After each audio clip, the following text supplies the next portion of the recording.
Hello மக்களே, இனிய மாலை வணக்கம். வெல்கம் அவர் தென்னந்தோப்பு சேனல்.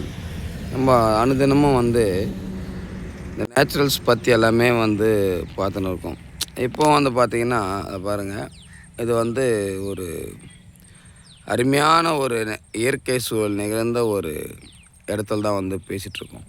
என்ன அப்படின்னா, நம்ம காலங்காலமாக நம்முடைய அப்பா தாத்தா மூதாதையர்கள் எல்லாருமே பண்ண இந்த விவசாய லேண்டு நான் பார்த்தீங்கன்னாக்கா எத்தனை வருஷம் இருக்குன்னே சொல்ல முடியாது. இந்த மரம்லாம் பார்த்தீங்களா, அதுவும் பக்கத்துலேயே தென்னை மரம், கொத்து கொத்தாக தேங்காய்.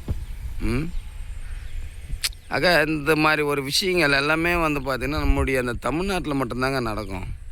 இந்த இயற்கையை அப்படியே அள்ளி கையில் வைக்கலாங்க. அந்த மாதிரி ஒரு சூப்பரான ஒரு விஷயங்க. இயற்கை தான்.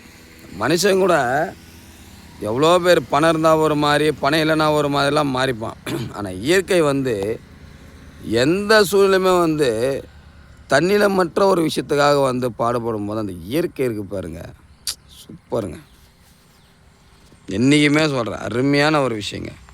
இந்த மாதிரி இயற்கை சம்மந்தப்பட்ட விஷயங்கள் எல்லாவற்றுக்குமே இந்த வாயில்லா ஜீவன் அனைவற்றுக்குமே இந்த கடவுள் கொடுத்துருக்கிறாருனாக்கா அந்த கடவுளுக்கு என்னுடைய வாழ்நாள் முழுவதும் நன்றி சொல்லலாங்க.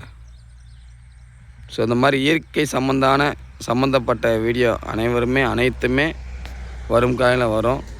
சரிங்களா? ஸோ நம்ம தென்னந்தோப்பு சேனலை சப்ஸ்கிரைப் பண்ணுங்கள், லைக் பண்ணுங்கள், ஷேர் பண்ணுங்கள், கமெண்ட் பண்ணுங்கள். தேங்க்யூ.